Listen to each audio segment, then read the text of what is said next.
Bonjour Éric Séverin. Bonjour Jean-Philippe Denis. Éric Séverin, professeur des universités à l'Université de Lille, et vous êtes spécialiste de finance.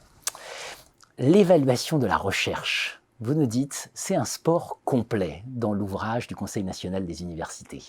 C'est un sport complet. Alors, on va discuter ensemble de tout ça. On va parler de ce sujet qui agite beaucoup les communautés, mais bien au-delà de nos communautés. Hein. On l'a vu à l'occasion de la crise sanitaire. La question de l'évaluation de la recherche, c'est un enjeu sociétal décisif. Voilà.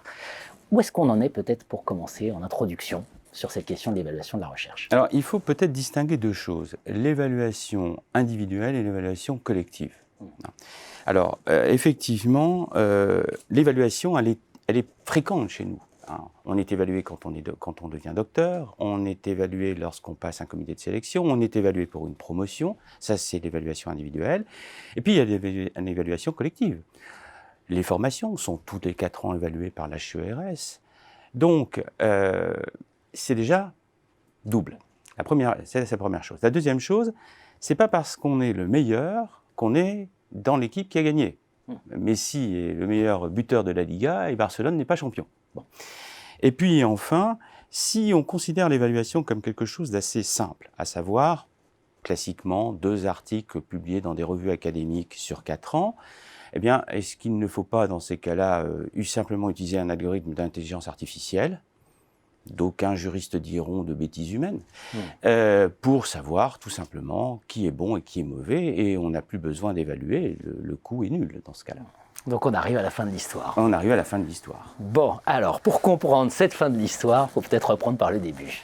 Oui, alors en fait l'évaluation n'est pas nouvelle. Elle date des années 58, 63, 73, avec des bases SCI, SSCI, qui étaient d'abord des bases bibliographiques.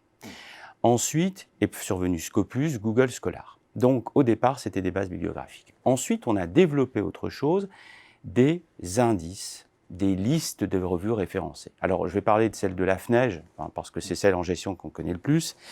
Et on nous dit, si elle est indexée, c'est une bonne revue. Pourquoi c'est une bonne revue? Parce qu'elle a des experts. Donc, comme elle a été validée par des experts, c'est une bonne revue et on peut se fier à ça pour l'évaluation.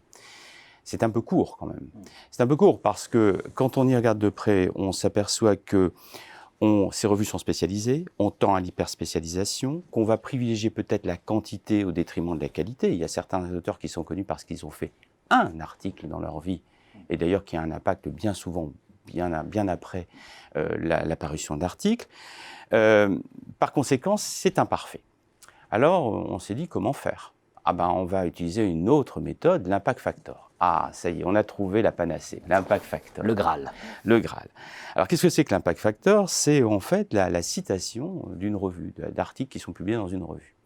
Mais alors, là aussi, ça pose un problème.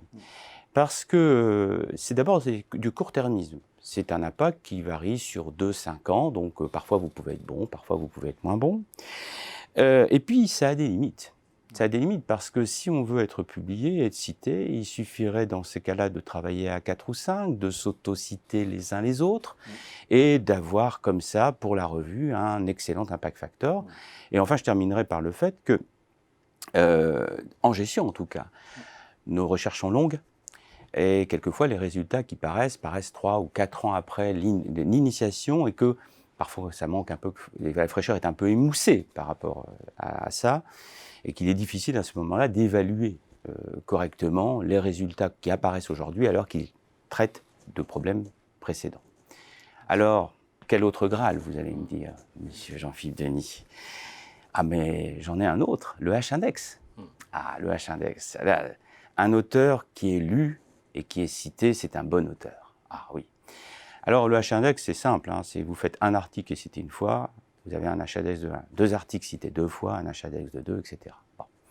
Alors là, aussi, il y a des limites. Alors, il y en a une en particulier qui est liée à l'âge. Parce que plus vous êtes un enseignant-chercheur âgé, etc., plus votre H-index, si vous produisez régulièrement, va être bon. Alors, est-ce qu'il est facile de distinguer un senior qui a 50 ou 60 ans, énormément d'expérience, avec un jeune? Et puis, il y a aussi des gens qui peuvent être un petit peu taquins. Connaissez-vous Inke Antare? Non. Inke Antare, c'est un chercheur qui a un indice H de 94. C'est beaucoup. Quand on sait que énorme.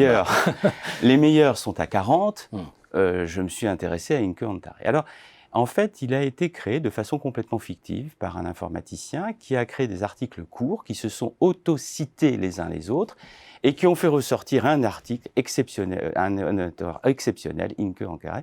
Alors, si on regarde bien le mot et qu'on le découpe en le lisant en anglais, ça fait I can't tell. I can't tell. Bon. Bon. On peut ajouter d'ailleurs qu'on peut être cité pour de bonnes ou de mauvaises raisons aussi. Oui, tout à fait. Une citation élogieuse vaut autant qu'une citation critique. Je vais pousser peut-être le bouchon un peu loin, mais si vous faites un article sur le révisionnisme, vous allez être cité, et pourtant, ce n'est pas très élogieux, c'est plutôt critique. Donc, effectivement, ça dépend ce qu'il y a dans l'article. Ça dépend ce qu'il y a dans l'article. Bon. Alors, qu'est-ce que finalement on fait de tout ça? Est-ce que ça veut dire que toutes ces mesures sont inutiles? Voilà. Comment on repense on sait bien qu'il n'y a pas de mesure parfaite. Hein. On est d'accord. Et donc, comment on fait? Alors, moi, je me pose plutôt la question autrement. C'est imparfait, ça existe, ça a le mérite d'exister, mais est-ce que finalement ça vaut le coup? Est-ce que c'est coûteux? Est-ce que c'est coûteux de faire tout ça? Si on considère qu'il faut publier dans les bonnes revues et être classé, ça veut dire passer par l'anglais. C'est un coût direct. Le copy editing, tout le monde sait que si on veut être publié dans les bonnes revues, il faut passer par un natif parce que, sauf à être parfaitement bilingue, ça ne va pas être dans les normes de la revue. C'est coûteux parce que c'est coûteux pour les universitaires, les bibliothèques universitaires. Si on veut travailler de la recherche à un bon niveau, il faut connaître les derniers articles ou les dernières avancées. Or, ce sont des éditeurs. Ces éditeurs dans lesquels vous, comme moi, on publie, eh bien, nous cédons nos droits d'auteur, ils les ont et ils les font payer à nos bibliothèques universitaires. C'est quand même assez amusant de voir que nous nourrissons gratuitement les éditeurs. Bien. Il y a des coûts indirects, par contre, qu'on voit peut-être moins. Le premier, c'est les coûts que j'appellerais de dédouanement. Je suis un financier, donc la théorie de l'agence, c'est quelque chose que j'aime bien. Avec le problème des ressources que nous avons à l'heure actuelle à l'université, il faut faire des appels à projets, des ANR, etc. Beaucoup de chercheurs le font.